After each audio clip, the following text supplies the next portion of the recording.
Hey,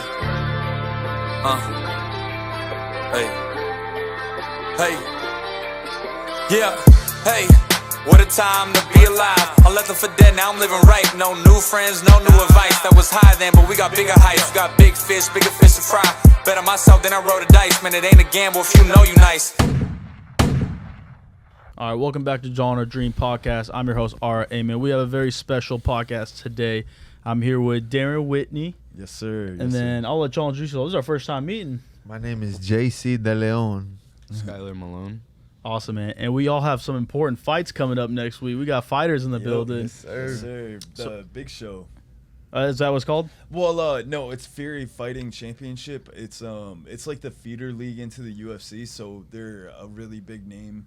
We're fighting on UFC Fight Pass, so it's it's definitely like a great opportunity, leading into the UFC. That's awesome, man. Yeah. So I know y'all all have fights going on. I do want to know y'all's story, and then also I definitely want to talk about what we got going on Friday, August 2nd, because I'm going to be there. Yeah. So kind of, start with you, Darren. Okay. We met at a networking event, and it was just vibes from the get-go. Yeah, it was a good time. Our good friend Paul. Yeah. How you say his last name? Paul Salfin. I believe so. Yeah, he's a great guy. I've known him for a while and also met him through networking. I know he does like all those A-list celebrities, like interviews and stuff like that. And we just hit it off ever since. And then he had that party that we met at, so that was really cool. And I was excited to get on the podcast. So I was like, hell yeah! I was like, hook me up, and that way we can promote our fights and get that out there and all that good stuff. So. But man, I'm excited. August 2nd, we've been working really hard. These are my teammates.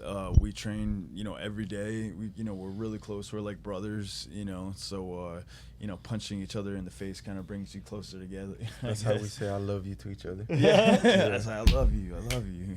So y'all are all fighting on like a regular basis? Oh, yeah. Yes, sir. Well, like professional fights, how many times do you say? Like, it depends. Like every 3 months, we got to let our bodies recover and also like to absorb as much technique as we can before we get into the new one. 'Cause we're learning new things every day, Yeah, it's hard. It's not easy, man. Like after one practice, you're already feeling it, and then you got to make sure you get that sleep.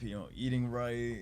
Recovery is definitely everything. Such a disciplined lifestyle. Man. It really is. Yeah, they say you got to make sacrifices in order, to play this game. You can't have your cake and eat it too. Yeah, modern day gladiators, man. Yeah. So how? Okay, I'm gonna start with Darren, and then I want to go all the sir. way around. How did you get into this fighting? What was it like growing up? Like, how did that start? Yeah, that's crazy because as a kid, I'm from Maine, and growing up in the woods, like Monroe, Maine, there's population like, I don't know, 500,000. Everybody's out in the woods and everything. So there wasn't a lot of opportunity. I grew up around kids my age, and we got the boxing gloves and just slugging it out. And I was like, oh, I'm pretty good at this, or I could take a lot of punishment and like get hit a lot.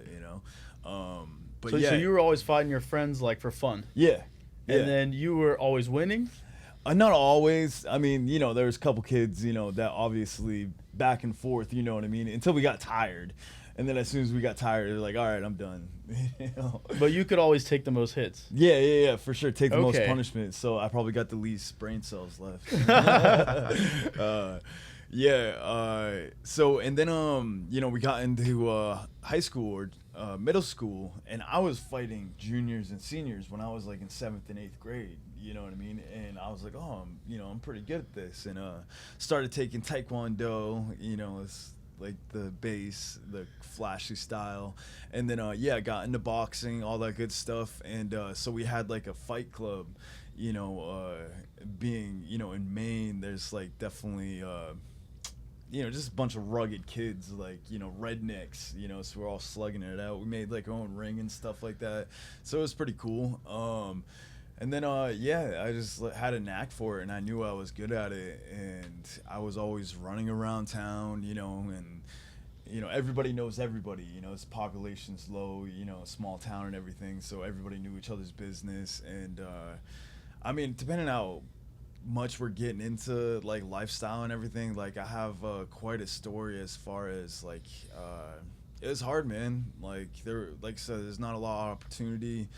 I was addicted to drugs at a young age, you know, and it's called Suboxone, which is synthetic heroin. So that's a very heavy drug. Wow. Yeah, I was like 14 and I was addicted to that drug, and I don't know how personal we're getting, but you know. Floor is yours, man.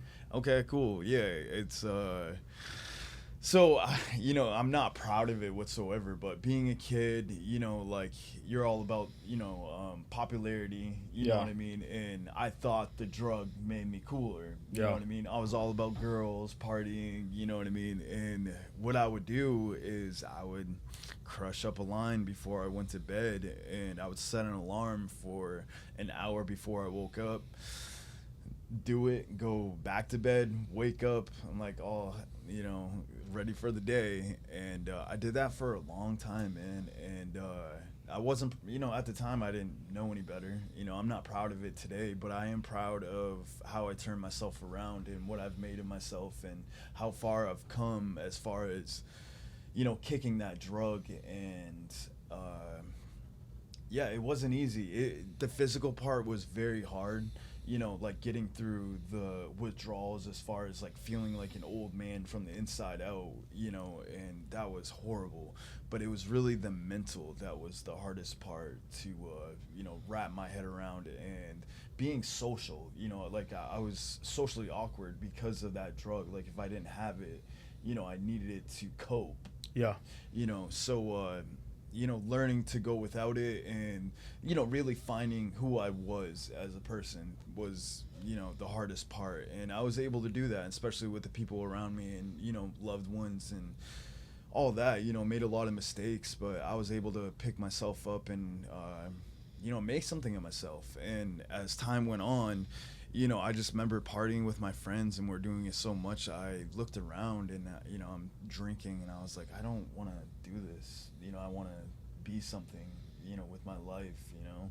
And I just knew if I was going to keep doing the things I was doing or going down that road that I would end up in jail, you know, have 5 kids, working 9 to 5, you know, become an alcoholic, and, you know, worse, be dead. Like a lot of my friends are dead today because of drugs, you know. That's another story. Like Maine had a bad opiate problem, so the government cracked down on it, and a lot of people couldn't afford it, so they resorted to heroin, and a lot of it was laced with fentanyl. And a lot of my friends are dead now, and it's sad, you know, because I'd like them to see how far I've come and, you know, that I was actually able to do it. And if I did it and I can do it, and as at the bottom of the barrel that I was at rock bottom, and, you know, anybody can do it, you know. So I moved to Texas and I met Johnny Bedford, my coach, and he really, you know, took me under his wing, and I've been with Fitness Fight Factor ever since, and I owe them a lot. And I've come a long ways, man. Like, I'm very proud of, you know, what I've accomplished and how far I've come and the opportunities that I've had, you know, through Johnny Bedford himself. You know, he was on The Ultimate Fighter. He was in the UFC. He was bare knuckle fighting champion, you know, and I met some of the greatest people, like my teammates, you know. Like, I love these guys, and, you know, they have my back just like I have their back more than anything. And yeah, you know, like, I started fighting for Fury, which is, again, one of the biggest promotions in the world, and I was that guy, you know. I was knocking on the door to the UFC, you know, signed to Iridium, and they'll get you into the UFC, you know. And yeah, you know, I'm 34 years old, you know, and like I say all the time, I'm living the dream, man. Like, you know, I'm my girlfriend's was a Dallas Cowboys cheerleader, you know, and being in the limelight and everything. Like, I'm happy with what I've accomplished and how far I've come. It's a great story, man. Thanks, man. That's a great story. Thank you. I would never, we wouldn't know because we haven't really sat down and talked like that. Yeah, absolutely. It's not something I really go around telling people, like, oh, yeah, I was addicted to drugs. but the comeback is what's impressive. Yes, sir. And it's what you said. It's the mindset. It was the mindset was the hardest part, and How long has it been since you were doing that thing? Oh, geez. Even when I came to Texas, like, I had a lot of relapses, so it was easier to find it down here. And when I came to Texas, it was a party. Yeah. Like, I'm like, oh, Dallas. Yeah, Like, yeah. compared to Maine, it was a fun time. And so, yeah, I was here, there, and everywhere. And I wish I would have jumped on the ball as far as MMA when I first got here. But I was still training and advancing in my skills as far as, like, jiu-jitsu and all that good stuff. But I didn't start competing until I was 27. Oh, wow. Yeah, which is crazy because I tell that people think that you have to do this as a kid. Mm-hmm. And if you have the heart, the will, and the drive to do it, you can do it, and I tell people that all the time. Like, I'm a spitting example of really putting my nose to the grind, and especially where my background and everything. You wouldn't give somebody like me a fighting chance. But again, it's all about your mindset, man. Being positive and just having that will not to quit, and manifesting is a very real thing. 100%, man. Yes, I love it. It's never too late. Yes, sir. All right, guys. How was it for y'all? What was it like we'll start with you, and then getting into fighting? What was it like growing up? Yeah. Well, first of all, I want to say thanks to my Lord and Savior Jesus Christ. Amen. Without Him, I wouldn't be what I am today. But I guess for me, I'm a minority. I grew up in the hood, and I just learned it's like a dog-eat-dog world where you get beat up for anything. There's a lot of people that click together. Everybody has their own cliques, and I remember going to the middle school and high school, and that's where most of the fights would happen, like a lot of slap boxing. Got into backyard fighting. I started trying to fight like the biggest and scariest guys in the Metroflex. I started with my school first, and we just go into the backyard and do some Kimbo Slice stuff, but instead of with the bare knuckles, we'll put the gloves on and just see who's the toughest guy in the Metroflexes. If I seen or if I heard someone was tough or strong or could whoop ass, I wanted to test myself against him. Where'd you grow up? Was it in Dallas? Everman, Fort Worth, Southside. Okay. Yeah, Southside, Fort Worth. So that's where I started fighting, just in the street, just for fun. I guess I got my little clout from there. Post videos on YouTube. That's when social media like YouTube and Flipagram and Facebook. So if you're getting into a fight, it was gonna be recorded. Yeah. So we got to make sure if we're out fighting on camera, we can't get our ass whooped, so we don't get exposed. So, and I guess it was just so cool because I'm short. I don't know if it was little man syndrome or what, man, but just because a guy was taller or bigger or stronger, always made me want to fight them more to prove something, because I seen someone on Furry the other day said they got into fighting because of so many girls who broke their heart. He got on the mic. He was like, all the girls who broke my heart, like, I'm fighting because of this. And I was like, I feel your pain, bro. Funny. Like, I literally, a lot of my girls, ex-girlfriends I went out with, they always prefer taller guys. So I don't know if that's short man syndrome or what, to prove myself against guys way taller than me. I always just love that style to fight. I guess after high school, being the underdog. Yeah, I'm still the underdog to this day. I've always been the underdog because of my height. A lot of people say I shouldn't be fighting at the weight class I fight at, but I just like to just prove, defy the odds and just. What weight class are you on? I'm 155. I'm a lightweight. Okay. People think I should fight at featherweight, which I probably could have some success there, but the weight cut's already tough. I walk around 185, cut down to 155. It's not that easy. It's not that easy, man. But yeah, I started off with boxing first. I was already a street fighter, so when I got into a actual gym, it was boxers, and it was a lot of Mexican boxers. So they put you in there with the sharks fast. I got my ass whooped a couple of times. Never been knocked down, but I've been folded. They would hit me on my stomach, knock my air out, and piece me up. And I'd be like, time out. And then they'll tell me in Spanish, like, no, ain't no timeouts. Fuck that. Ain't the streets. You can just give up or press time out. You have to keep going until the round's over. And that's where they kind of brought that dog out of me. That training style is a little different than I was used to. And that was kind of how I met my boy Darren. Yeah, that's how we met. we fought at Golden Gloves. Yeah, we didn't even know each other. Yeah, we didn't. Well, we fought at practice. Well, we had a sparring fight before that, and Yeah. then I ended up meeting him again in Golden Gloves. And I remember after we fought and everything, his coaches and some of his teammates were telling me, man, hey, man, you're very talented. If you ever want to get into mixed martial arts, man, hit us up. And that always was on my mind to do more.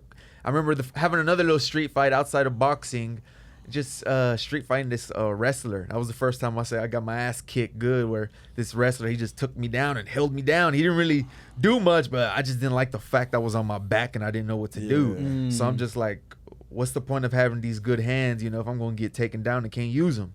So that's when I met Johnny Bedford and Fitness Fight Factory, and they got my jiu-jitsu up, they got my wrestling up, and people would think, without knowing me, they would think I'd trained since I was little, but I guess I had not as late as Darren, but I started training out of high school. You see most of the guys, the prodigies, the type of guys me and Darren and Skyler, we all fight. These are guys who've been training since they were young. They were like training jiu-jitsu since they were kids, Right. And so they grew up. That's the kind of fighting style we're up against. And we're guys who just been through the dirt. We're like minorities. We actually had a tougher upbringing. And I think that makes a different type of fighter. Yeah, we're really the definition of built different, Tell them your fight name.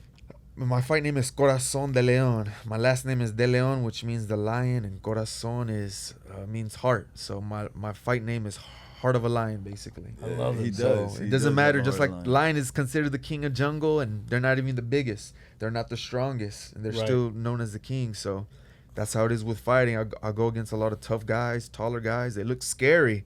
Trust me, they look scary, but it's always been in my mind, win or lose, no matter what. I know I'm in a fight. As long as I can get this man's respect, as long as I can put my hands on him, rock him, or make him bleed his own blood, he's going to respect me and remember me for the rest of his life. So I feel like every fight I've done that. Even the fights that I've came short on, I've rocked them or I've made them bleed their own blood, where I know they were like, I gained their respect. Yeah. Do y'all like that you're going up against people that have been doing jiu-jitsu since they were kids? And that y'all haven't, and you're like, you know what? You've been doing this longer than me, and I can still give you this work. At first I was like, because I remember the first time I went against a Brazilian jiu-jitsu black belt, and I was a little nervous, and I was like, damn, I'm a blue belt in jiu-jitsu, and I was telling my coach, like, hey, any tips how to fight a black belt? And he said, any fight, you can turn any black belt into a white belt by punching them. So any move they try to do, you punch them. I have enough power to make them stop thinking about jiu-jitsu and start thinking about defending the punches. Because if they're gonna try to take my arm and I still got an arm free, I'm gonna keep punching them in the face till they let go. So that motivated me. I ended up winning against my first black belt and hitting him in his stomach. Because all fights start standing up regardless. If they're a good grappler, all fights start standing up, and all I need to do is touch you. Most of my first fights in amateur MMA were first round knockouts. Really? I had the boxing advantage, and I was going against some scary guys, taller. They always want to come and like show me their height and like put their arms above me and stuff and show me I'm the little man. And I'm like, okay. I'm like, well, remember, I'm underneath your chin, motherfucker. Yeah. I'm underneath their chin. My chin is tucked. They got to come down to me. All I got to do is just go up. And that's all I need to do. He's Usually fighting. just takes one. He's already fought. BKFC. I don't. I'll be honest. I'm not the most well versed in fighting. Okay. It's I a watched UFC. bare knuckle fighting championship. Conor McGregor just got to be a co-owner. Oh, is that with is Dana White's? No, it's No? not Dana Okay, White. It's then I don't David know. Feldman. David Yeah. Feldman. Yes. Okay. Yeah. Conor McGregor just is one of the The bosses now co-owners? too, so he's Okay. technically one of my bosses. So it's really popular as soon as it started taking off. And JC has already fought for him once on pay-per-view. He knocked out the guy. Let's go. One of Terrence Yeah. Crawford's homeboys. It was in Omaha, Nebraska. Yeah. He was training with Terrence Crawford, man. He was a scary looking And dude, now man. his but- next fight, August 3rd. yeah, August 3rd. it's gonna be a bare knuckle fight. Where's Yeah. your fight at? It's gonna be in Lake Charles, Louisiana. Okay. Yeah, and Dang, me I and wish I was in Skyler, Dallas. me and Yeah. Skyler are fighting on the same card, Okay. Fury card at Gillies. So, all right, Skylar, I'd love to know more about your background, your upbringing, how you got into fighting. So I didn't grow up necessarily in poverty, or I had great parents. Bring this up close, brother. This better? Yeah. All right. Yeah, I have great parents. Like, I didn't grow up in poverty or anything like that, but I like for whatever reason to this day I don't really know why. Growing up as a kid, like I always got bullied, even though like I was always naturally like stronger than everybody. I treated everybody good. Like I was always very athletic. That kid looks like a Greek god. Like he's like chiseled out of his statue. Takes his shirt off, Yeah. bro. His physique is cut up, man. Yeah. Yeah. Well, it won't be for long, but right now, yeah. But yeah, I got bullied quite a bit growing up. So, and I think a lot of it had to do with the fact that like I didn't know how to socialize properly, because the only way I knew how to have fun was by being rough. And so like I would have friends come over and stuff all the time, and they wouldn't want to come back because I would be too rough basically. And so I think I just never like really learned how to socialize properly when I was young. But like going to school and public school and everything, I didn't fit in great, so I was always the quiet kid in school. But because of like how rough I was as a kid, my dad wanted me to wrestle.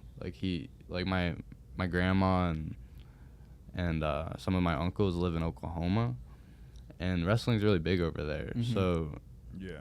it was kind of familiar to him. And so he like kind of like introduced it to me by like showing me like some pictures and stuff. And because of the outfit you wear, like that little tight singlet thing, I hated that. I That's did- why I didn't wrestle. I didn't want to do it at all. Like that Yeah. bothered me. Yeah, so I didn't wrestle. Like it wasn't for like 4 more years where I decided to just say, screw it, like I'm gonna do this. And I went into a practice, and I remember I wrestled a kid like my first day who had already been wrestling for like 6 months. We were around the same size, but I bloodied up his nose and like made him cry. And the coaches were just saying like how I had like all this potential to, be a good wrestler and stuff. What grade is this? What age? I started wrestling in the 6th grade. Okay. I was 11. Okay. Yeah. And so I started wrestling in the 6th grade, and in the like rookie novice division of like 7th grade, I won a national championship, which like even though it was like as a youth and stuff, it gave me a whole lot of confidence to be able to like compete at a higher level once I did get older, because like once you get to high school and you're like a freshman wrestling like seniors and stuff, like that's a lot of pressure for like some freshmen and stuff. Yeah. But I was pretty used to it. Like even in junior high, for like athletics in like 7th period, like I didn't compete in like football or anything because we didn't have wrestling in junior high. They had like a special like deal pretty much with my parents where I was allowed to ride my bike from the junior high to the high school to go wrestle with the high school kids while I was in junior high. So I was doing that while I was in junior high. I got to high school. I ended up placing 3rd in state my senior year of high school. That's no joke, man. Yeah, for 6A. It was tough. I All-American in a couple national tournaments. I didn't win any in high school, but I could have competed with anybody in the nation. Yeah. And so like just having that knowledge automatically led me to like want to become a fighter. Just because I knew, like, if I have the ability and the work ethic to be a national champion or get to the best, like, in the state or whatever, then I also have the ability to do that in fighting. It's not a whole lot different. And, I'm still working every day to, like, get my striking and my jiu-jitsu levels up to the same level as my wrestling. And it's getting a lot better, but I think with this next fight that we have coming up on August 2nd, I'm gonna try to like test my abilities and my striking for sure. But aside from that, I think the main reason why I like fight doesn't have anything to do with like trauma or like just any like hardships necessarily. My whole life I have felt like I was chosen for that. Like I was always stronger than everybody. I was always quicker than everybody, and like I said, I got bullied, and I never knew why. So I feel like that might have been, you know, God's way of, you know, keeping me in a state where I'm like okay being like alone. Like all I ever do is train, and like when I'm not with my teammates training, I'm, you know, in the gym lifting weights or just working like somehow. And I'm pretty contentful with it. And I think that was God's way of, you know, making me the best fighter I can be. Y'all all have very, very interesting background stories, man. Yeah. And it all comes from an underdog mentality. I feel like it's like, you said that you were bullied. It may not have been. Was it bad, or was it like it felt bad and you just wanted to prove it to yourself?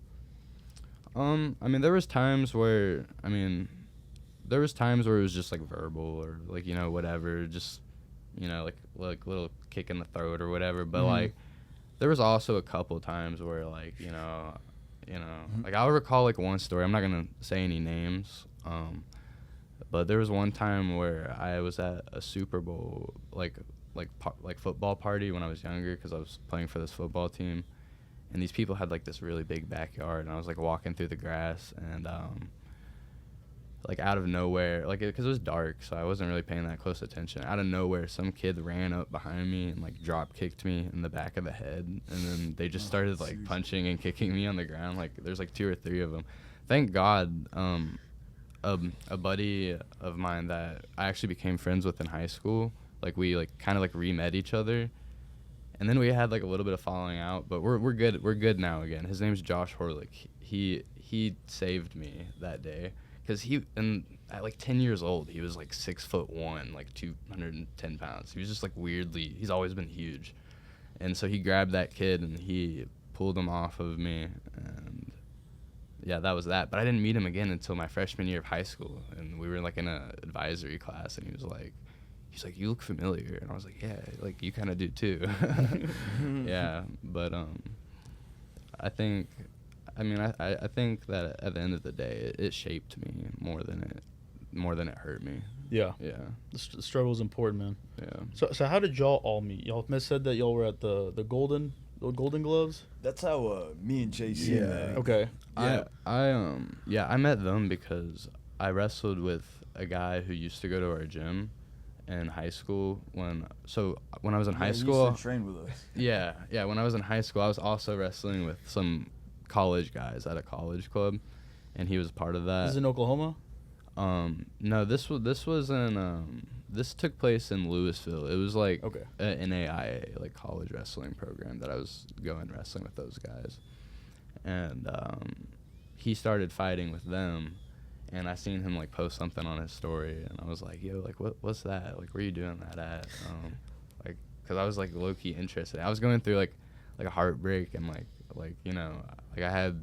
Yeah, it's funny. Yeah, I had gone through some things, and yeah, I was like, you know what, like I knew I needed to get back to like something, because like I had stopped wrestling after high school because I had so many injuries, and so I want to say it was like 2 years or so that I was like in a relationship, like, you know, paying bills, like I had my own place, and after that ended, I was like, yeah, I know I need to get back to like what I was built to do, like what I'm good at, which was either going to be wrestling or fighting. And I'm like, I've already done wrestling, and like I'm not going to get paid to keep wrestling. So you just reached out on social media. Yeah. And came out to where y'all were training. I stopped everything I was doing to start fighting full time, because I was like, this is the only career option for me. Like, I'm going to do this or I'm going to die trying. How old are you at this point?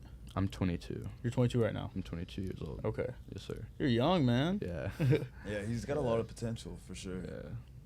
And then, okay, I want to know what, so y'all are all right now cutting? Are y'all cutting right now? Yeah. Yeah. Dieting for sure. Our hard cut will come probably next week. So what's like the lead up, right? It's how many weeks out do y'all kind of start dieting, and then it goes into like deeper levels? Like what's that like is it different for each y'all? It depends on the weight class, really, but the dieting comes as soon as you start fight camp. Pretty much, you don't want to be You're already kind of fixing, switching up your eating style, because sometimes you'll slack off and eat whatever you want to, and then we know we got a fight lined up. We're like, okay, we gotta start eating clean. Yeah, it affects your cardio. You know, you gotta make sacrifices really, because the next day you want to get enough sleep and eat accordingly to perform 100% in practice, to gain the most out of practice, to get better and get your cardio up, and your muscles and so on and so forth. Is what you're eating is what's going into being efficient into your muscles, and getting the most out of everything that you can. So when did fight camp start for y'all? Oh geez, 3 months ago. Usually, I mean, we train all year round, right? But if we don't have a fight lined up, we more in and out the gym. But we try to be there as much as possible. But a strict fight camp can be up to 12 weeks. Or more. 15 weeks is a long fight camp. Minimum, I would say, is 6 weeks, even though I don't recommend that. Saying that we do train year round, that's what we stay on top of our game. Stay ready from getting ready. Right. If you stay ready, you don't have to get ready. Yeah, exactly. And we just pick up the intensity. We're already in the gym. We're probably just playing patty cake with each other. And when the intensity rises, when we got fights lined up, we got to push it. We got to sweat. We got to, For sure. You want to train harder than the other guy. Competing does really hold us accountable in life, like what he said, with eating right. Because if you're eating like shit, you're going to perform like shit. You're going to get your ass kicked by your teammates. Or if we go to other gyms to cross train, they're going to kick our ass. And if I'm gonna get my ass kicked, I want to get it where I'm in good shape, where I'm like, I don't want to blame it on like, damn, fuck, I shouldn't have ate this, I shouldn't have drank that, And I tell you, man, it's not fun getting your ass kicked in front of all your friends and family, or on UFC Fight Pass where there's thousands of people watching, and then you have everybody in the crowd. And if you got no gas in your tank, man, you don't have much of a choice, and it's all about the decisions that you've made, leading up to the fight. If you're doing everything that you're supposed to, I think that reduces the fear. There's nothing you should be afraid of. I think all of us can confidently say there's nothing that we fear going into this fight. I feel like I've done everything that I'm supposed to do. I feel good. We've been running our miles. We've been doing team sprints and just training with each other, man. Our iron sharpens iron for reals, man. You got to have good training partners. You got to have guys who can give it to you just as much as you give it to them, because they help us improve, man. So when y'all are competing, or when y'all are going through fight camp together, if someone starts eating like shit, do y'all call each other out? If someone's not going hard, do you Usually, go hard? How do y'all hold each other accountable? Because it's like you're only as strong as your weakest link. For sure.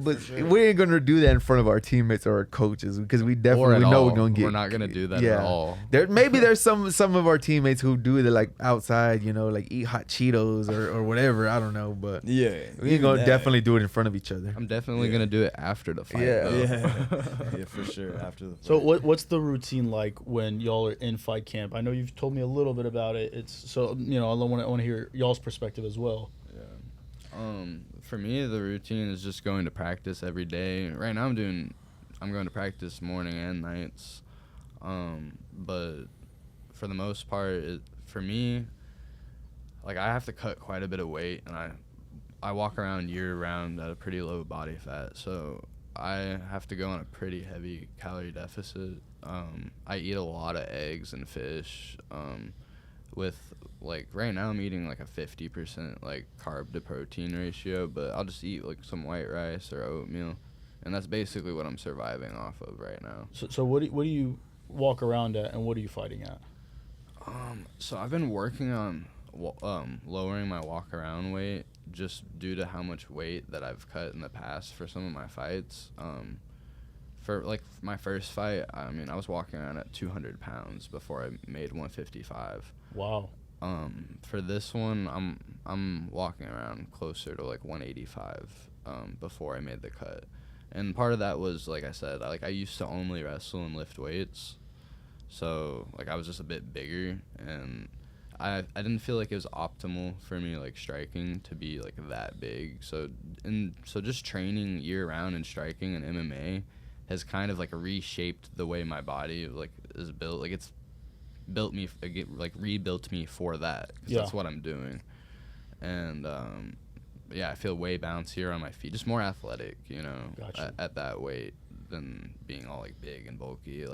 I have a lot of people in my family who like keep on like getting on to me like, why are you getting like smaller? Like you used to be so big and stuff. And I'm like you know, saying like, oh, like your biggest strength is like your strength. You know what I mean? And I'm like, no, it's not. Like it's gonna be my technique, and it never was my strength. Like people think I'm super strong. Like my numbers in the gym aren't like what a lot of people would think that they are. Like my strength is my heart and my ability to hold position, and my ability to like, I'm willing to rip my limbs apart to get out of bad positions if I have to. People think I'm like super flexible, this and that, and it's like, no, not really. It's just my heart. Like I'll do whatever it takes to get the result that I need. I love y'all's mentality, man. It's like it's literally like do or die for y'all. Yeah. What weight are you fighting at on Friday? 155. I'm a lightweight as well as JC. So what about you, JC? What's your diet routine schedule like leading up? You know, maybe in off season, then going into training camp. I switch up my meals. I got a high metabolism. I like to eat. I am not a picky eater. I like to eat food, man. So that's the only thing that sucks when we're in fight camp, man. I gotta say no to a lot of things that I usually like to eat on the norm. But yeah, fish, eggs, fruits and vegetables, lots of water, man. One of my homeboys put me onto kombucha, which keeps your gut healthy and detoxes you and everything. And I also do 2-a-days. We practice in the morning and practice in the afternoon. It's like the same thing. We got our MMA practice first, and after that is jiu-jitsu, then after that is striking. And it's good for mornings and afternoons because it's a different group of people. So just different members, different people to work with and stuff. We always have MMA practice in the morning, 10:30. So we have the MMA guys come in, and then normally it depends, like each day, which is like Mondays is gi, Tuesdays is no gi, which means like the pajamas, you know. So that's how you get belt ranked. And then no gi is like, you know, usually for the MMA guys is more practical, like real life situations.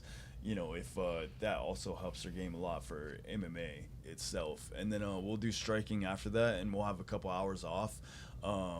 But, you know, especially during fight camp, you know, we want to make sure we're eating right afterwards because, you know, if you're not, obviously it's taken away from you. So you want to eat something, you know, that's going to, you know, give you more energy for the next time you come in. And then we always try to get a workout in, you know, and recover as well. So it's just like there's not enough time in a day.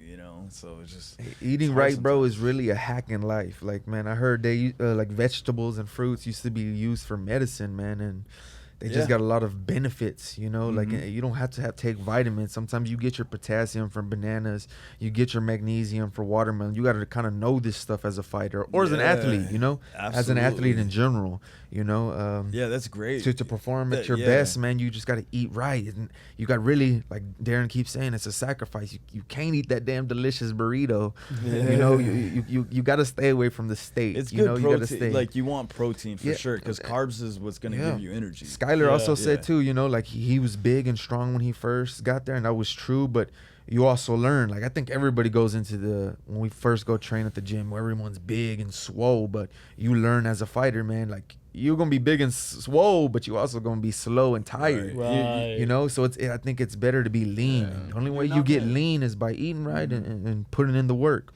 As much cardio as you do, you're gonna be more fit.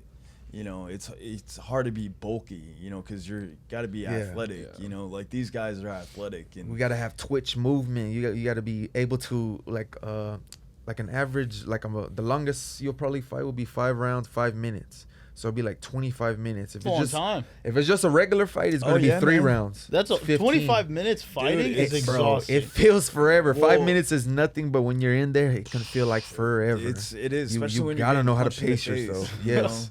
You really got to be efficient. And, you know, I've had this issue where you go into kind of a dream state, you know, and that's not always great because, you know, like your head's racing, you're thinking, and you want to be in the fight. You want to live in the moment, you know. And my amateurs, you know, I had trouble of thinking about outside stuff and not being in the fight, you know what I mean? And that comes with experience as well, being efficient, you know, like not, it's kind of like the video game. You know how the bar goes all the way down. You let it fill back up. It goes down. Well, you let it go down the whole time. Like, you're not going to have any power to do anything. So you got to let it fill back up, back and forth. So, again, that comes with experience.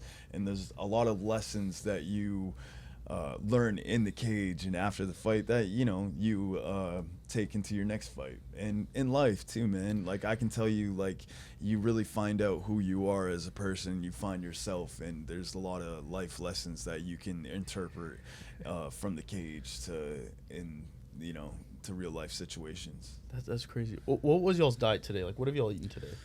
Shit, a damn granola bar, some water. These guys really couldn't. Yeah. Yeah, I'm like. So you only had a granola bar and water today. Yeah. What else? Yeah, that's it. Are you? Probably a cup of coffee as well. And then what are you gonna eat the rest of the day? What's your plan? I haven't decided yet. Probably some fish, man. Fish is like the leanest type of meat you can get. Like salmon, tilapia. Tilapia, salmon, all that. Like, okay. Yeah, kind of like a pescatarian diet is a good. Or you go the vegan diet, but I like a little meat. Yeah. I would eat a steak if I could, man. But so y'all are not eating steak right now. no. Probably after the fight. Yeah. Okay. Like red meat will slow you down. Yeah. It stays in your stomach a long time too. Oh, so it's about what's digests quick. Yes. Yeah, for sure. And that's why the kombucha Yep, helps. That's what I'm saying. Helps us shit. We got to make sure we're detoxing. And as a fighter, man, I mean, you want to like kind of make sure you're flushing everything out. Yes, you're flushing everything out. Have an empty stomach. So what about chicken? Y'all eat chicken? Yep, Chicken's chicken's good too. good. Yeah, chicken is good. Chicken is good. It's probably right up there with fish. Being the meat. That I eat. I kind of use chicken to bulk up. So while I'm cutting weight, I kind of stay away from chicken. Chicken kind of makes me big and. Got you. Yeah, for sure. My go-to is eggs.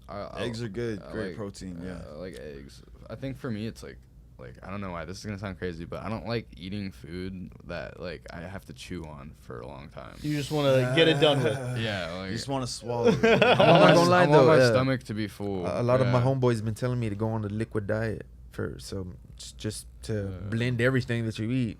Just blend vegetables, blend fruits, and just drink. Just chug it, be done with. Yeah. Yeah. And it's gonna come out just as it goes in. Yeah, I was doing all that liquidy and juicer watery for a long time, but that stuff gets messy and it's. Yeah, it does. Yeah. So when y'all cook your food, do y'all season it? Yeah, it's good to season. Well, There's specific seasons I like to use, man. Like especially like turmeric, where it helps with inflammation and stuff. Because we're always punching and kicking each other, and our body gets sore. So and what pink salt is really good for you. Rather than table salt. So like pink salt is really great for you. I'm a little different. I don't season my food. So you just eat eggs and fish.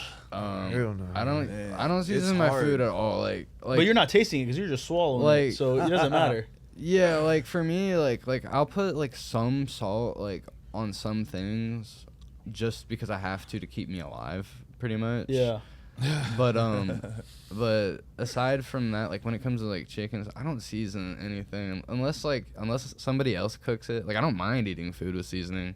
I just don't bother. Like I'll, and especially towards the end of the weight cut, like this last like week, like pretty soon here, I'm gonna have to cut out all the sodium. And a lot of different like seasonings, just depending on what it is, has like sodium in it, so you just have to be careful about that. So yeah, like starting in a couple of days, like I'm not gonna be having like pretty much any salt or like anything on my food. I look up my seasonings, so I try to do them like something I'm gonna get a benefit out of eating this seasoning, like oregano, paprika, cilantro. Yeah. I try to have a healthy purpose behind me seasoning my food. But so. I like to put lime juice on everything. For some reason, I like to just pour a little bit of lime juice. Yeah, lime juice is great. I love lime juice. Like if I'm making eggs, like a lot of times I'll just like pour it into the bowl with the eggs and just like whisk it around or whatever, and then I'll just cook it like that. And then it helps the eggs to be like a little extra fluffier too. So I just milk. I add a little milk in my eggs, so it makes it fluffy. Do y'all think it's funny when people can't control their food intake? Like, because the discipline y'all have, the level of discipline y'all have year-round, fight camp, approaching. You know what? And then you see, like, people that are struggle with it. Right. What's y'all's thoughts on that? Discipline, man. Yeah. It's fat ass get in the gym. Like, get your fat ass in the gym. Come and hit a bag. If they don't want to work out, most people don't like to run. They don't like to do none of that. But I say one thing that has been getting people in shape, especially at our gym, is the bag classes we have. Just getting out there, hitting the bag. It's therapeutical too, man. Sometimes life be lifing, you know, and you want to punch something, you know. So punching the bag get some stress out of you, man. Yeah. What gym are y'all in? Where is it? Fitness Fight Fitness Fight Factory. Factory. North Richland Hills, North Richland. Okay. Yes, sir. Boulevard 26. Yeah, but Yes, when it comes to the food intake though, like I feel like I can kind of understand like why some people make it like a little bit bigger if they don't have like a reason to make we have a reason, like we have to make weight, like it's not a choice for us. Mm-hmm. Yeah. Like some people, like they don't necessarily have like a but I don't see a reason for anybody to like let themselves be unhealthy. Like I feel like you can eat a lot of food and still be healthy. As long as You you're are eating what the you right- eat, the man. right If food. you Yeah, like- eating like shit, you gonna feel like shit. I heard eating right affects your mood as well. Facts. So when you eating like shit, maybe that delicious greasy pizza tastes good going in, but ain't gonna be good for you when it's digesting in your body. Bro, You know and that's so true, because it's like whenever I'm at lunch and I eat like, there's this place called Fast and Furious. It's like noodles. Oh, cool. Like it's heavy, and Yeah. anytime I eat it, I'm like done for the day. They telling you in the name it's Fast and Furious. They go, fast going in and then furious in your stomach. Facts. And furious out that ass probably, because there's times when after eating so healthy, we're all guilty of it. We go to our little Right. pleasure meals afterwards, and Your body hates you. Yes, it Hates does, because you. I'm so used to eating right. Sometimes if I go have a soda or something, I'll get like a sugar rush and I'll have a headache, and I'm like, oh damn, I don't need this. Or eating something that, you know, greasy or something, man, it's gonna come right at us. Yeah. What's y'all's meal going to after the fight? Oh, jeez. I haven't picked it yet. It really depends. I like you eating gotta- pasta. I like to bulk up. I want a little something. It's Yeah, gonna be pasta's light, but good. like bulk me up. I like to start doing push-ups and get my size back. There's a science behind it too. Like my nutritionist is Eric Pina, and he has a lot of UFC fighters like Dustin Poirier. You know, so I talk to him on the regular, and eating too much bread, you know, like not getting enough carbs, or you know, too much greens, or so on and so forth. You know, it affects your energy level, and a lot of these guys. I remember, you know, being an amateur and watching these guys. We went to the buffet down in Bossier City, the Horseshoe Casino, and yeah, I don't trust the water out there or anything. So, you know, but they went right towards the pizza and fried food, and I'm like, what are you guys doing? Like, the job's not done. Right. You know, just because we made weight, you know, that food's gonna affect you in the fight. More than anything now. Yeah. Oh, Because yeah. your body's used to what you're doing. Right, Now you just go right. shock it with pizza. Absolutely. And do people do that regularly, where they make weight and then they go and celebrate with Sometimes, food? It really depends. Yeah, like he said, you learn your lesson. I've learned my lesson. I yeah. ate some steak, and one time before a fight, man, I felt it the next day. I was a little more heavier than usual. I didn't have much of Yeah. You don't have your much edge. my speed. Yes, my edge And- too. and And I'm it's like, in your damn. mind I almost. remember it taking a flush knee to the face, and I'm like, damn, I shouldn't eat that steak. I'm like, damn, because it looks so fast on camera and stuff, but when you're in the ring, it's like everything's in slow motion. You get into that mode, you know. Yeah, You kind of sometimes zone that- everyone out. That dream state. Yeah, everyone likes to say like, "How do you feel before a fight? What do you do? What do you feel before?" And I'm like, I try to say I don't like to feel. I just go be, just forget about everybody else and just me and my opponent. That's all that matters in that moment right there. And when the cage locks in, man, that's when it gets real, and you see who's man. It is. what It's- type of man you are, like yeah, homeboy said. We can talk about it all day long and, you know, share experiences, but you really can't really know unless you're the one in there and you experience it yourself. And, you know, like, you have to be comfortable, you know, John Jones, you have to be comfortable with the fact that you can potentially get knocked out. Shit, if you want a little glimpse of it, we have open mats on Fridays. Every Fridays it's free. You can go in there and grapple for an hour, and then you can go strike for an hour, either boxing or kickboxing. What time?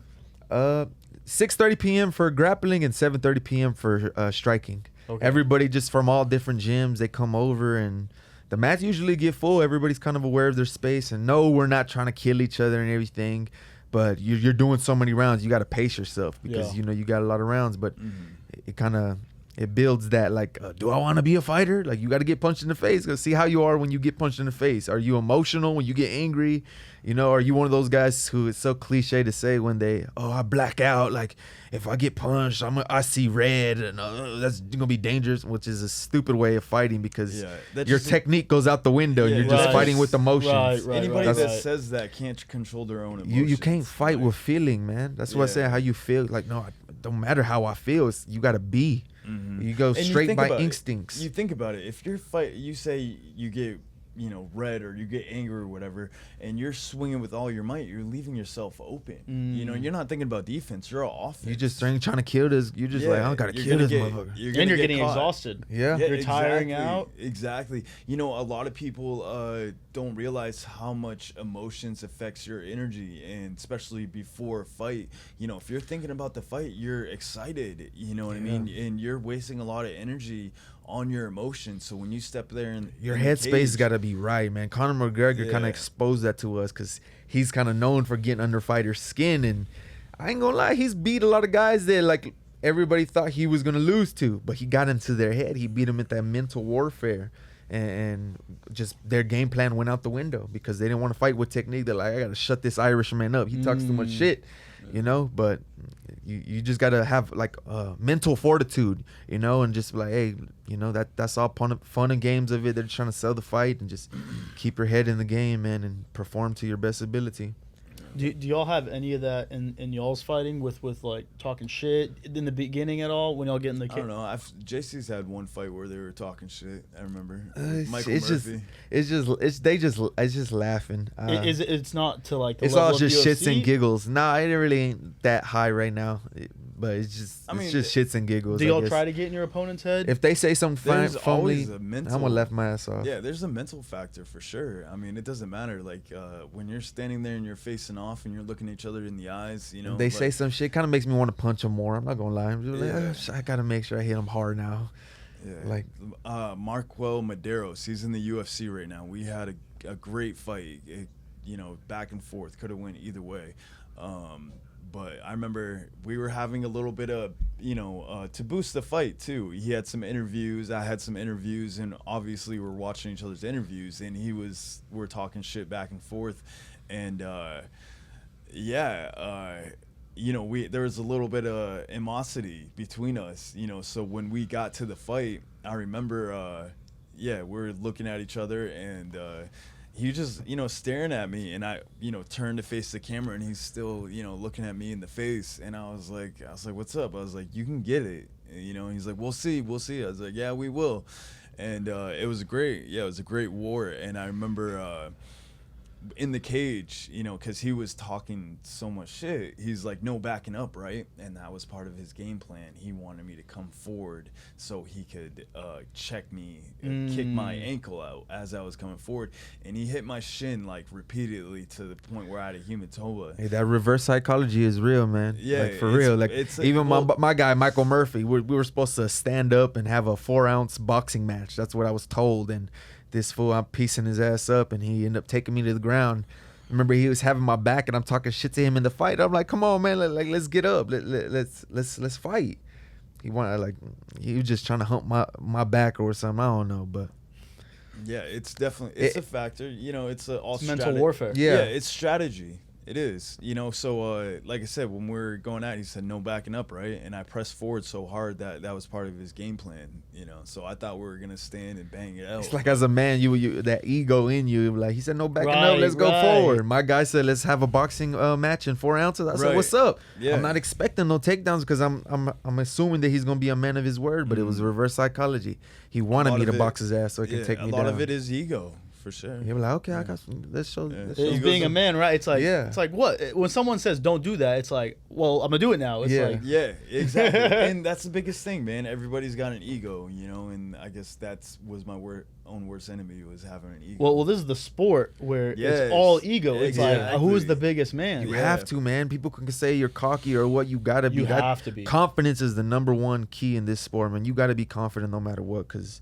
you're going to go against some tough dudes who are going to try to take you out. So you got to believe in yourself 100%. Absolutely. And if they smell fear, it's done. Yep. And you said it your best. You have to believe in yourself. If you don't believe in yourself, you're in the wrong sport. And, we're going to go back to being positive and manifestation. Like, what's that motivational speaker's name? Tony Robbins? I think it is Tony Robbins. He's like, if you just believe. He's like, if you just believe. He's like, man. He's like, you can have it all. Just believe. And I'm like, man. Easier said than done, but yes. And definitely that underdog spirit gets to you too. A lot of times you find out you're the underdog, so kind of in a way they underestimate you. That's why I feel like I feel like my opponent's underestimated me. He's not gonna give me credit, so I feel like that benefits me because he's looking at everything that I'm not, and he's gonna miss everything that I am. So when I show him, then defy the odds. Whenever y'all are not underdogs, what is that mindset? Because I feel like me as well. Whenever I'm an underdog, I perform better. And when I say perform, I'm talking about in business.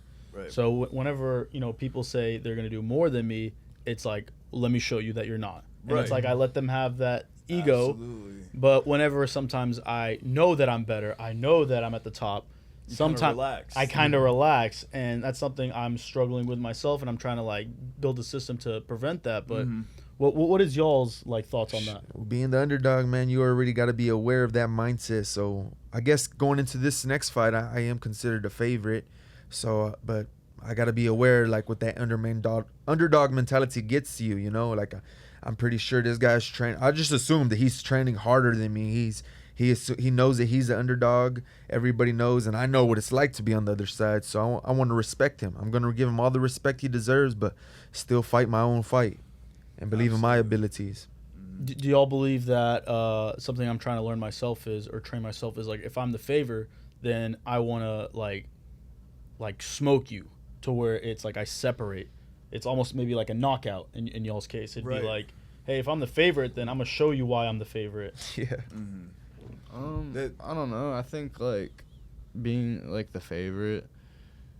I don't know. For me, every fight's the same. Whether I'm the favorite or whether I'm not, I'm going in there just to get the job done. I think there's a little bit of a part of me being the favorite where I'm I can't let that get to me, or I can't underestimate my opponent. But at the end of the day, I seem to always be able to take care of myself. Just my instincts, my emotions don't usually get a hold of me. Maybe a little bit in my last fight, just due to there being some factors before the fight that were different than the rest of them. But yeah, being the favorite, I don't think makes a difference from being not a favorite. Only I know what I'm capable of. So you gotta get the job done, whether Yeah. it doesn't matter. Yeah. I don't feel too different. Just like a regular job, if your boss has a favorite, someone who's the favorite worker, if you're doing what you're supposed to do in anyways, you could take that motherfucker spot. If you're the underdog, I know what I've been doing. I know I've been putting in my miles. I know I've been putting in my work. So if I do what I'm supposed to do, it's just another day, It's just you have to be so you're so disciplined in this sport that it's almost our thought process somewhat becomes robotic. You're a machine. You gotta think off instincts, bro. We do some we drill a lot of the same stuff sometimes, and sometimes it does get boring, but it just becomes muscle memory. Yeah. So as soon as you see a jab and you're already kind of programmed to slip it or roll it and just go off instincts in that moment. Yeah. You gotta just be. You can't feel overthink. What punch is he gonna throw? What punch? You gotta just do what you do. Right. Yeah. Especially back when I was wrestling, I didn't. When I was wrestling, I didn't have a game plan for any match, just because there wasn't much point of having one. What I do is dependent on what the other guy does. I'm gonna see what gets put in front of me, and then I'm gonna deal with it. You let the fight come to you. Yeah, especially given that back then there wasn't as much film to watch. Now we'll watch film, and sometimes we'll have a little bit of a game plan just due to seeing patterns in our opponent or something. But I don't also rely on my opponent to like make this mistake or that mistake. I rely on myself to do everything correctly. It's interesting. So yeah, kind of talk. I want to talk about y'all's fight coming up. So what have you done? Who's your opponent? What is the homework you've done to prepare for your fight next Friday? Craig Willingham is they call him the Can Man. Yeah. He's good. He went 7-0 as an amateur with all knockouts. I've done, all watching his tape, and yeah, I'm impressed. Anybody that fights for Fury is elite. They've got the best fighters, leading into the UFC. So nobody's a pushover, nobody's a joke. And yeah, I'm impressed. The kid, brings it to the table. So I don't think he's fought anybody as experienced as me, or on my level as well. So that being said, the game plan of fighting him, I can't really say. When I get in there, it'll all tell when I get in there, and we're fighting and wherever the fight takes. But he kind of fights like me. He's very technical. He's got a good base. I think he's more of a Muay Thai kind of boxing style. He's a straight puncher. So yeah, I'm looking to either counter and make it a fight. We'll find out. Like I said, when we're in there and we're trading. Yeah, I'm looking for the finish for sure. So I've been training like it. I've been training hard, running sprints, everyday training, making sure my cardio is up, and yeah, I'm looking to put him away. So, and I'm sure as he is to me as well. So, yeah. We'll find out. If you were the Can Man, what would you think his strategy is going against you?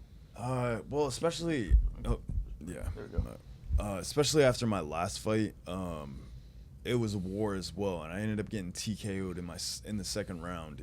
We were trading, and I got caught, and I think him seeing that, I think he's looking for the same outcome, which is great. Being the underdog, not necessarily I am the underdog, but looking at it like that way, you're only as good as your last performance. I'm probably expecting the same thing. So yeah, I expect the same thing, a war, and I'm gonna take the fight to him, and hopefully catch him in the mix or take him down and submit him.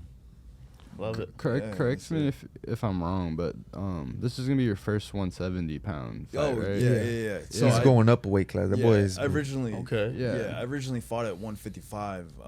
So this one and I mean I've been sparring him pretty much every day, and he feels so much stronger than I've ever felt him feel before. Grappling, and when I get hit, he's usually flat, but now he got a little ass in the back of the shorts. He got a little muscle. Yeah, he does. That weight change does benefit you. For sure. Feel it. Well, I had some time off after my last fight. It's been like 6 months, so I took some time off. Just me and my girlfriend. I had time work out and everything, so take care of my life, my mental and outside problems, which again lead into the fight. If you got stuff going on outside, in life, it can take an effect when you're in the ring. 100%. It's like if anything, mm-hmm. if you're home and your personal life is furious, right, then you're whatever you do in the professional world, business, fighting, it's gonna take a hit. Yeah, absolutely. So yeah, I've packed on some muscle, and just my style of fighting as well. Like being a bigger fighter, it changes your fighting style. So I'm looking to make it. Yeah, I feel like he's 6'3" and he was fighting at 155. It was like a tough weight cut. So I feel like this weight class allows him to bulk up and kind of be. It goes well with his body. Is what I'm trying to say. Styles make matchups. Like with JC, I have trouble with JC sometimes because he's a great boxer and he gets up underneath me, and I like to keep a distance, and you know what I mean. So, yeah, styles make matchups for sure. Amazing. What about you, JC? What's your opponent like? He's a southpaw as well. He's a little older man. He's bigger than me. He looks bigger and bulkier than me. But I see he's very chinny. there's this website to find your opponents. You know, it's called SureDog, and usually gives you their record and their fighting style. And usually you'll see so many different fighting styles, like Muay Thai, boxer, wrestler, grappler. Well, his fighting style is called resilience. Like he's just known for his resilience and taking damage. And I think that's just a bad matchup for me, for someone like me, because I already know I got power, you know, so I don't got to go look for the knockout. All I know is all I got to do is touch him. His nickname, it goes by Bad Company. That's his nickname, is Bad Company. I recently heard on the radio the other day a band called Bad Company, and it's called Shooting Star. So I want to make him sing that song to me. I want to make him sing that song. Nice. So There you go. And you're doing bare knuckle fighting. yes, sir. Yeah. So I got to pick my shots. It is a different level of a game, but I kind of like it because I don't got to worry about knees or elbows. I've done took those to the face, you know. Wrestling so takedown. wrestling takedowns, no threat. Yeah, It's just- grappling is what makes you tired. Well, I'll It's tell you. Yeah, strength to yeah. strength, you know. I came from backyard fighting, man, backyard brawling and stuff. I mean, this stand up when it's just hands only is. I feel like I'm made for this right here. Yeah, I'm So- excited, man. What about you, Tyler? What's your opponent like? What's your mindset going in? What's the studying you've been doing? Yeah, so my opponent, he doesn't have a lot of footage, and I'm not sure if he has a nickname or not, but all I really know about him, his name is Pablo. He looked- Escobar. No, I think it's like Cemental or something. I'm probably pronouncing it wrong. But he seems to be a little bit more of a striker. Like, his boxing looks decent, like, but he doesn't look like he's in the greatest shape out of, like, compared to some of my other opponents. I mean, I think he's got heart. I think he's got heart, but I don't think he'll have the technique, or just like I don't think he'll be in shape enough to be able to deal with me. Mm-hmm. That's good. Okay. Just FYI, I did wrestling for half a semester when I was in high school. Okay, cool, And like That's cool. it's hilarious because I only did it because all my friends were doing wrestling, and I was like, let me just do wrestling with them. And It's not easy, man. Their practice it's exhausting. brutal. It's exhausting. Yeah. So I joined my junior year after literally never wrestled my entire life. Joined my junior year, and in practice I was decent. Right, I was decent enough to go varsity my first match. Right. Hell yeah. So then I get my first match. I'm varsity, and I get my ass whooped. Like, obviously this guy's been fighting since, like, you know, protege type shit. Yeah. And I mean, it was exhausting, bro. Like you said, 25 minutes, man. You're wrestling for 5 minutes. It feels like forever. Yeah. So it's definitely making sure you have your cardio right.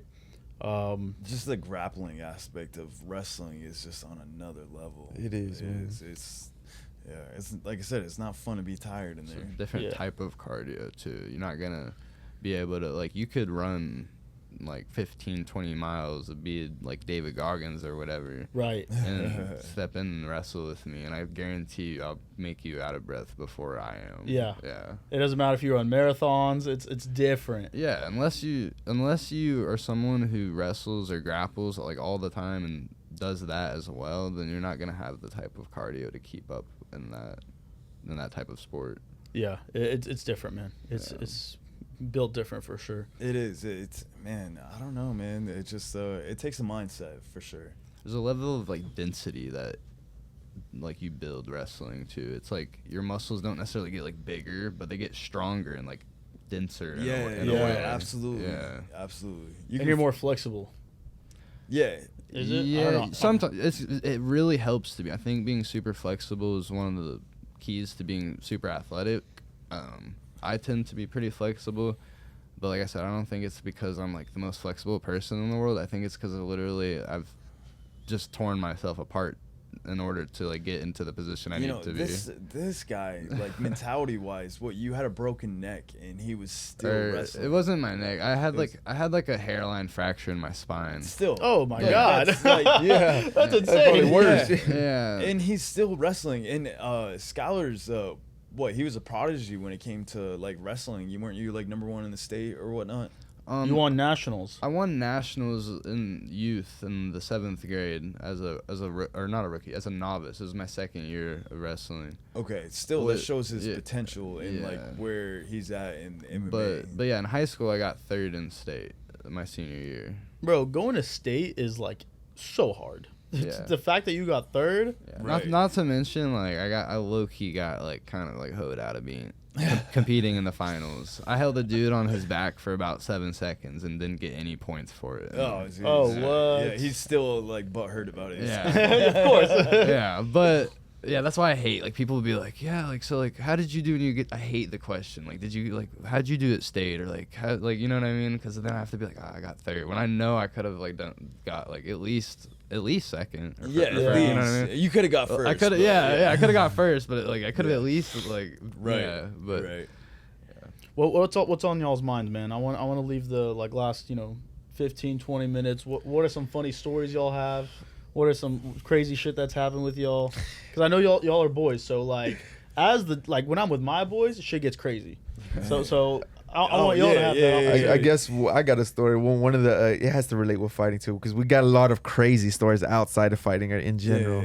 But one, I guess it has to do with fighting, is one time I was helping Darren cut weight. Oh, dude, and I was just thinking that my boy too. was shadowboxing. My boy was shadowboxing in the sauna. Yeah, I was shadowboxing. I think we're at Fitness Connection maybe, or another Yeah, it gym, was Lifetime. No, it's Fitness Connection. Okay. Yeah, but anyways, there's other people in there, and anyways, there's fucking bodybuilder in there, like probably 3 times my size.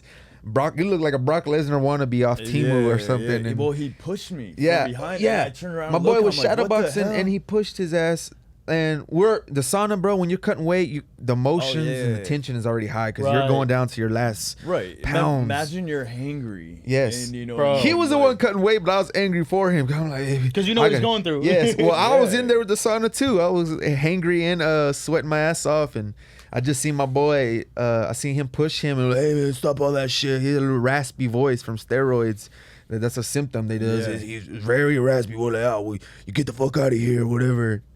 And I was telling him, like, bro, don't talk to my boy like that or whatever. We just got into a little verbal warfare, and I guess he had a little roid rage. He tried to size me up and show me his chest, and I'll probably, like I said, I ain't that big as him, but I always assume with bodybuilders, man, when we're in a fight, it's one thing because there's rules set, but when we're out of the fight, it's a different game. No rules. I was thinking about hitting him in the throat, dislocating his kneecaps or something. I'm like, if he touched me, all he got to do is touch me. I can't touch him first because I might get an assault charge. Right. But if he touches me, and I guess I was a little Conor McGregor right there because we got out of there, got out of the sauna, and we're still talking shit to each other. And like my boy says, you want to be in a good mindset, and I guess I wasn't giving him a good mindset because of the drama. So Darren was on my ass like, "Stop it, JC, get the fuck over here! Like, stop talking shit to him, bro." I was like, "Would you cut it the fuck out, man?" I was You're like, trying to be the positive mindset. Yeah, well, not only that, but I'm like, I gotta fight, bro. Like, I'm not about to fight. Hey, I and know then any fight other again. day he would have Yeah. my back, bro. He would have my back. He thought always. he was saying like he thought the guy was. He looked intense. I thought he was gonna attack me too, and man. I was the one in the middle, like holding him back. And Darren this was guy like, if gonna- he was gonna touch him, he was gonna take his back and you know, guy but- doesn't know jujitsu, like you're done. Right. You Yeah. know, I'm gonna attack. I definitely wasn't gonna go. grapple his ass. I was gonna damn strike his throat. Like I said, I know he bigger and stronger. Those are his pros. My pros, I'm faster and quicker. So, but So when y'all are like in those situations, do y'all look at their ears and be like, "I got this motherfucker"? Oh yeah, you can tell. Like when somebody that's knowledgeable of it, if you see somebody's ears, like it's a dead giveaway. Right. Yeah.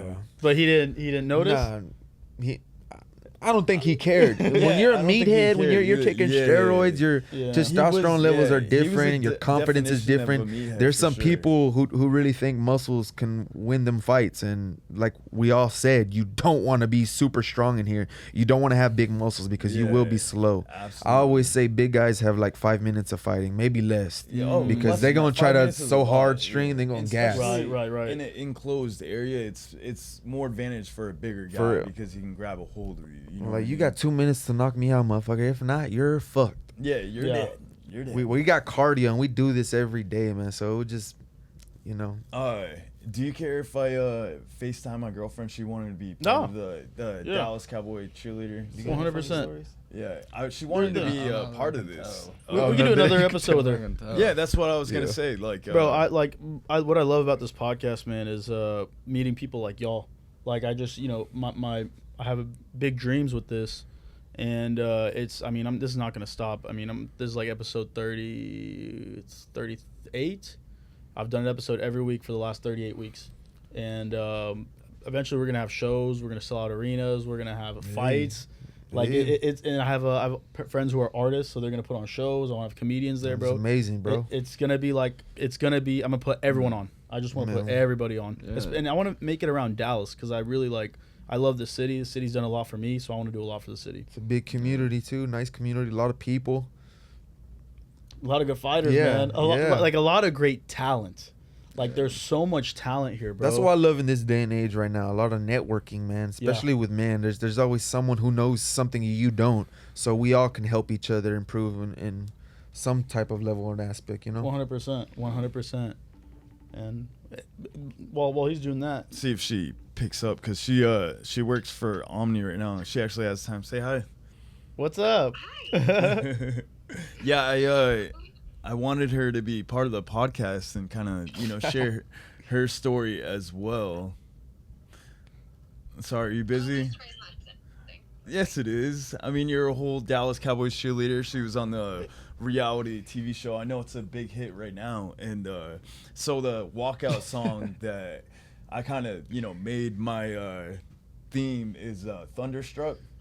So that I know that's trending right now. But before we started dating, that was my song that I walked out to down in Gillies was Thunderstruck, and ever since then, so that's kind of my theme song now is. Well, what's your name? Put her on the microphone. You got what? 2-minute story. Let's go. Put it on the top. Oh, right here. Yeah. Oh, I don't really know where to start. Hi, my name is Simone. Face the camera. Have her face the camera. Face camera, like that. Yeah. Oh, face to. Oh Okay. my gosh, I am on the spot. What do you want me to talk about? You basically told my story. Yeah. Your 2-minute story. Yeah, like Hawaii, like going Okay. Yeah, I mean, I grew up in Austin, Texas. My mom is from Hawaii, so I went to college out there, and I danced there, and was on the dance team at home college, and I wasn't ready to stop when I graduated. So then I auditioned for Dallas Cowboys cheerleaders. Was going to move back to Texas afterwards. Ended up making it into training camp on my first try.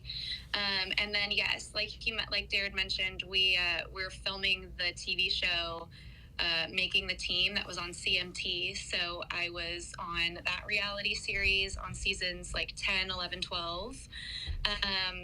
And I cheered for 3 years with the Cowboys. It was some of the most amazing memories I've ever had in my dance career. Like some of the opportunities that we got were so amazing. I got to dance with Thomas Rhett and Eric Church and travel on our USO tours and just got to perform all over.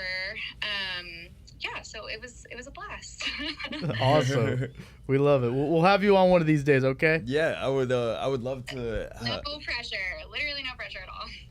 I was hoping she was gonna make it. I don't know anything about fighting, so. We'll still just relate the story to, your whole background and like coming up and doing the whole cheerleader thing is a great story. Oh, you need to meet one of my mentors. Her name is Spring Eatman. She cheered competitively. She's one of my mentors, and because of her, I'm in the relationship I'm in now. So. Well, I know she has knows a lot of people in the dance community, so you have a lot of connections. Yeah, we'll have a conversation. Maybe it'll help each other out. Yeah, definitely. Cool. Well, it was great speaking with you. We'll have you on soon. Yeah, nice to meet you guys. Take care. Well, I know the rest of y'all, but nice to meet you. Bye, babe. All right, it's my turn now. I got 5 girlfriends. I got to. What other stories y'all have that y'all want to share? Is there anything on the front of your mind? Yeah, Skyler, you got anything? I was say we got we got a lot of It doesn't have to do with fighting. If it's just funny shit. PG-13 rated R stories. I don't know if I got Rated R. anything that I Say can on that. tell. Shoot. I don't want to admit to anything on camera. Yeah, I know exactly. Do y'all drink? When y'all are not fighting? I know we've had a beer. Rarely. Yeah, I mean, Yeah, when rarely. I'm not in fight camp so much. Yeah. Like, I'll drink and have some fun or whatever. What about y'all? Maybe like No? every like I would say like I drink on average like once a month or every 2 months, like just depending. Like, but I don't drink often. But when I do, I kind of drink a lot, but not often. See, about I'll you, think Jay? of some stories, but I won't No Not drinking, like pero never. me gusta fumar la mota. So, Okay. Yeah, sí. We'll get lit next time Yeah. around when y'all are in fight camp. Absolutely. I mean, I got some stories, but I just have my girlfriend on, so I know she's gonna. I haven't Yeah. I haven't drank at all, and I think like honestly, probably like 5 or 6 months actually. Though it's been a lot. It's been We're the type of guys we can have fun without getting drunk, man. We're already Cool. Yeah. We already been all a got second since the I've drank. swagger, the personality. For sure. I I, love it, remember we fought in Edinburgh, where that was fun. Yeah, that was fun. Yeah, I Right won. there by the border. Yeah, that's the what I'm border of saying. Mexico. Like, we see I won cartel members. Yeah, so I won in minute 46. It was great. Everybody was like, because I guess the cartel also owns that town, so they're like, hey, don't go out. And what we do, we went out right afterwards. yeah, and it was a There's good a lot of time. cool people though. We Yeah, got a lot of cool people. No drama, no nothing. So we're all hanging out, and there was I remember JC flirting with a couple girls. They learned they're knew a flirting different- with me, all right. They came do with me. a different type of Spanish. I guess there's like high class Spanish or something like that. And then that ghetto Spanglish. Yeah. What's your JC? Like the does. proper Spanish. Yeah. My girlfriend. You could tell off yeah. their tongue, man. Yeah, so we're getting ready to leave, and I guess the cartel came in. They came in with a puppy. They came in with the little bulldog or something. Remember? You remember? And and I started petting it right away. I was like, "Oh, that's the puppy," and they were like looking at me sideways. They're like, "What are you doing?" And I didn't know. You already know there's some people that treat their pets as family. Like, Right. hey, that's my cousin right there, man. Yeah, and I'm That's a I'm bulldog, white, bro. I'm a white boy, you know what I mean? I was like, "Oh, little puppy," and they were like, "What the fuck are you doing?" And just the whole crowd we were with, and it's fun because we travel, we go to other places, we meet new faces, and Biloxi, Mississippi. That's one of the best places I've been at. I didn't know what was in Mississippi. It sounds boring, but when I went over there, it was pretty nice. Nice beaches and stuff. yeah, It's a lot of beautiful places that fighting gives us an opportunity to travel and for stuff. sure. I got a lot more stories, but probably not appropriate. Yeah. For, It's up to you, man. yeah, It's up to you. Well, let's do this. We'll do final thoughts, man. Closing thoughts. So, Skyler, any final thoughts? Anything you want to say? Yeah, I'm just appreciate you having us out here and everything. Same. Absolutely. Got y'all. It's kind of interesting to be able to tell like that much of myself because it's not very often where I like tell people like just that much about me all at once. So I guess that's kind of interesting. But I mean I don't have any secrets really. So I mean These I don't are- Yeah, we're all open book, Yeah. man. Really. I feel These like guys that's are all of young us. studs. Like these guys are gonna be in the UFC. Like just the where we compete at and what we do and who we train with, Johnny Bedford, and at the level that we compete at, these guys are shoo-ins. UFC bound for sure. Let's talk about Johnny Bedford because y'all mentioned him a couple times. Yeah. He's y'all's mentor, trainer. Like, Yes, what's sir. it like having him to kind of rely on or He's guide you? he's a character himself, man. I love He's our got some coach, man. stories, yeah. I was trying to actually get him in here with us, but if we wanted a podcast with him as well, get Absolutely, man. get my girl and Johnny on at the same time. That would be a fun little mix, like some high names, like in the mix. So he's got some stories, man. Yeah. What's he like? What's being, He's a very hard ass coach. He's Okay. he's all about discipline and he just holds us accountable a lot, and I like that as a coach. Uh-huh. You For know, sure. He's like old school. Yeah. You know what I mean? Like very like nose to the grind, Yeah. kind of like rough and tough kind of guy, like old school kind of fighting.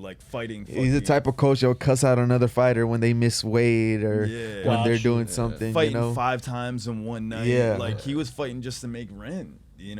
Back in the old days. Plus, he was a bare knuckle champ. Yeah, he's so. Oh, wow. two-time, Yes. right? That- Two-time. Yeah. But yeah, he was a big deal because a lot of UFC fighters, come over to BKFC after they're done fighting, and he was the champion. He ain't your average white boy, man. He really Nah. he's a definitely. I love him, man. And he's a hard ass coach. I love him too, man. He was there for me when I needed him most. Like he took me under. We lived together for like 3 years, and when I was homeless, he had my back. He's very out for his team. Yeah.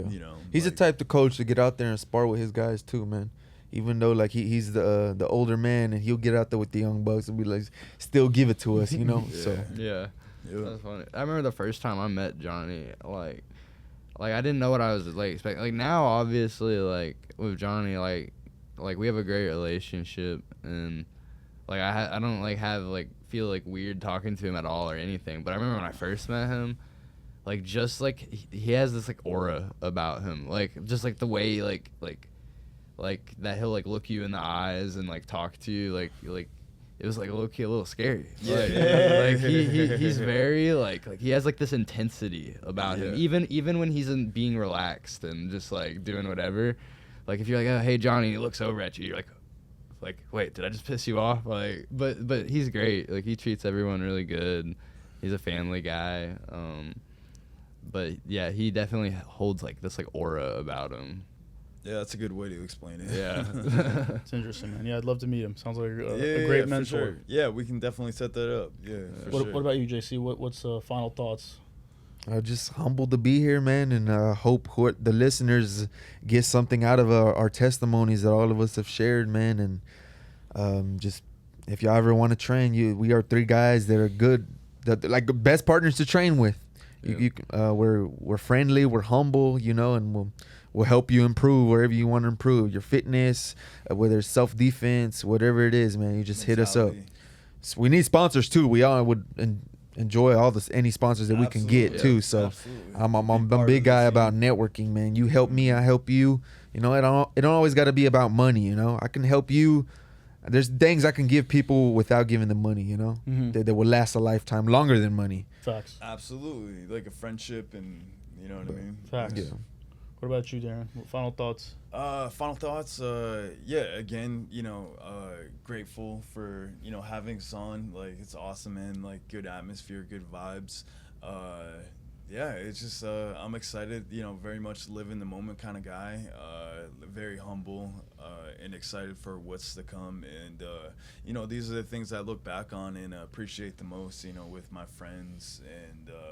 Living in the moment, man, and just cherishing and being grateful. I love it, man. One thing I'll say is whenever I do podcasts with someone new, like, this is my first time meeting. We've met a few times. Yeah. My intention is to do more of these. Mm-hmm. Like, I want to build this relationship for years to come because I know I'm going to do some big things and I know y'all are going to do some big things. So as y'all continue growing and getting bigger, this platform's going to get bigger, and I want to keep putting y'all on, and I want to keep coming to all the fights, man. So I'm excited to be there Friday, man. I wish I could be there Saturday, man. But I know there's going to be some more opportunities that I'll be there. So I'm really excited for y'all's future. If you give us another opportunity to be on, we won't look like we're cutting weight right now. We probably look like shit. I didn't really know the dress attire. I see you're all flied out. You're so good, brother. Yeah, next time we'll get flied out, have a fade and stuff. And you're all good, man. It's authentic. Yeah, I've worn my T-shirts every damn day, D-Day every day. All right, we're good, man. Well, I'm excited for y'all, and the future looks bright. Yeah. Thank you, bro. Peace. Appreciate it. I got y'all. Peace.